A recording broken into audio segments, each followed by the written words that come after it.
When Sir Anderson showed up, everyone thought Dustin was done for. To their surprise, nothing dramatic happened when Sir Anderson saw Dustin. Instead, they chatted amicably like they were old friends. The Cobra was appalled by this turn of events. Even Florence and the others were stunned. This can't be for real, right? Could he really know Sir Anderson? My goodness, who is that man? How could he and Sir Anderson be talking like buddies? The crowd gossiped in hushed voices, obviously taken aback. Sir Anderson, you know him? The Cobra gulped. He was slightly panicked and at a loss. Dustin is Natasha's friend. What gave you the nerve to offend him? Dwayne's expression grew colder by the second. Ms. Harmon's friend? The Cobra got the fright of his life. Natasha Harmon wasn't just one of Swinton's big guns, she had the support of Milburgh's aristocrats. She was as prominent a figure as Sir Anderson himself. What's more, Natasha was a very protective person. Anyone who dared to offend her friends was doomed to face ruthless revenge. Sir Anderson, the Cobra stuttered. Pack it up and stop being a baby. Apologize to Dustin, and whatever happened will be forgotten. Dwayne waved his hand. Okay. The Cobra nodded repeatedly and bowed to Dustin. Mr. Rhys, I'm terribly sorry. I didn't know who you were and offended you. I hope you'll let this slide and forgive me this once. You're exaggerating. As long as you won't take revenge, said Dustin plainly. I wouldn't dare.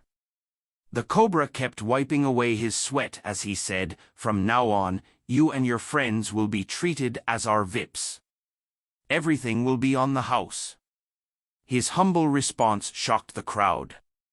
Who would have thought that the Cobra, who was so villainous just a moment before, would apologize so humbly the next? Dustin, let's have a chat. This way. Dwayne wasn't joking. He stretched out a hand in invitation and led the way to the office on the second floor. The moment they left, the entire bar erupted. I wasn't just seeing things, was I? Did that fool just talk to Sir Anderson like the best of pals? James asked in disbelief. After all, Sir Anderson was the Cobra's backer. He could turn Swinton upside down with a lift of his finger.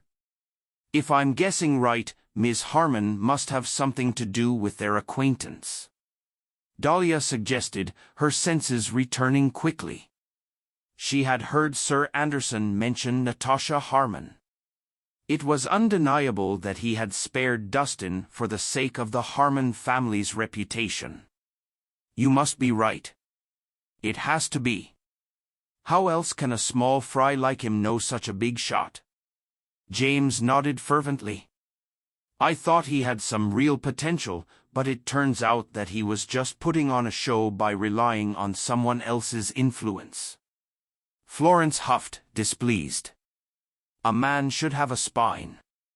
How can a man always count on a woman to back him up? Dahlia shook her head in disappointment. Climbing the ranks by kissing up to someone looked grand on the surface, but it was just a quick taste of heaven. It would never last long. What a lucky bastard. Matt's expression was stormy, and his gaze stung with disdain. It was already shameful enough getting slapped by the Cobra earlier, but now, Dustin's glory had made him look even more pathetic in comparison. He could not accept that a good-for-nothing like Dustin had outshone him. Meanwhile, in the office on the second floor, Dustin sat across from Dwayne while the Cobra served them.